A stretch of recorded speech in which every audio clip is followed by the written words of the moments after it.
Paul,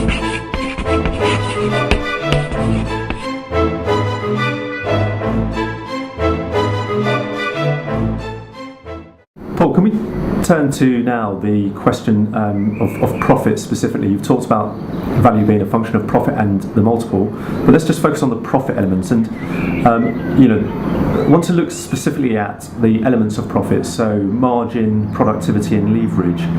Can you talk us through what stratagems you advise professional service firm owners in terms of improving each of those elements and therefore improving profit overall? Yeah, I think what we're talking about here is the right business model for your particular firm, and there are several different business models that can work and produce success in a consulting firm. For example, some firms grow extremely well and produce very good profits off the back of what I would call selling grey hair. So they have a bunch of people who are very experienced with very little leverage, right? So they're selling individuals at very high rates, and they're making their money that way, purely on the difference between how much they pay a grey-haired person and how much they charge them out for to the client. That's one model. If you go at the other end of the spectrum, and characteristic of that might be someone like an Accenture, where they have a very, very flat pyramid of resources. Right? So one partner might be over many, many tens of more junior consultants. And in that environment, it requires you, if you're to provide a good service to clients and provide the full knowledge of the organisation, it requires you to invest in intellectual property, it requires you to invest in methodology that enables you to use those junior staff. So you have to start off first of all to decide in the area of consulting that you wish to provide to the marketplace, what suits your market the best. Is it a grey hair or is it the very leveraged model of juniors?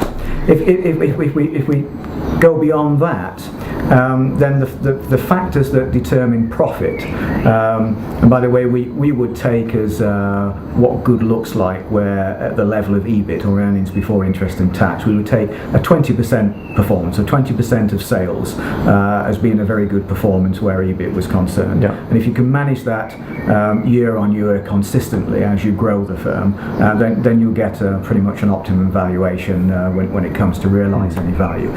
But the things that drive that are, first of all, the rates that you can achieve in the marketplace, and to a certain extent the market does determine that, all right? So a piece of research that one might do when getting involved in a consulting firm to start off with is just try and find out what rates you can get in the marketplace.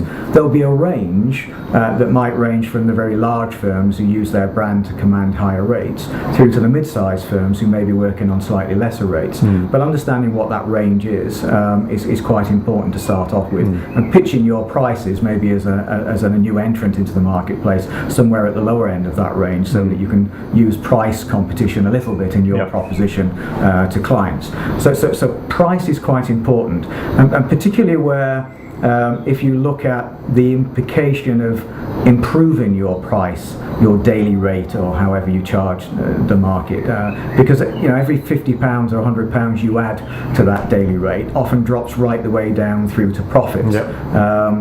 So if you can command high rates, premium rates, then the chances are that you can have a very profitable business. The next level from that is what we would call gross margin, and this is the difference between the revenue that you charge to clients, the daily rate times the number of days or number of weeks that you're charging to the client, and the direct cost of delivery. And this is surprisingly a very important measure.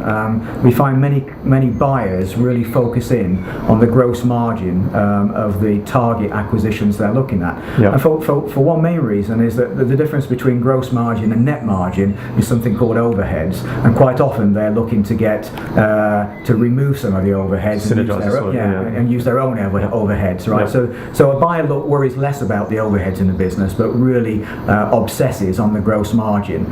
So how much you pay people, whether they're permanent staff and whether they're contract staff will have a big impact on your ability to have a very large gross margin. And just on that gross margin point, Paul, did you see a sort of a place where best practice firms have managed to get to? Yes, I mean we again, what good looks like on gross margin for us is about 50%. Yeah. So if you take somebody that you might be paying £250 a day, you would expect to charge at least £500 a day for that person. Yeah. So a 2-to-1 markup, and you find that if you can produce a 50% gross margin, you've got 30% to play with to invest in growth and in some overheads, and still produce a 20% return to shareholders through that EBIT. So 50% is a really good figure to aim at.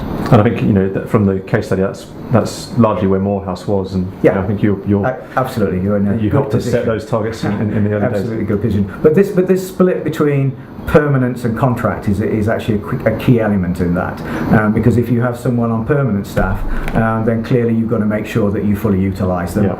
If they're contractors, you only pay them for the days that you use them, and it's easier, if you like, to maintain your direct costs of delivery if they're contractors. But of course there are many other issues in deciding whether to use contractors or permanent staff, and no doubt we'll come back to that as well. Yeah, great. Thank you, Paul.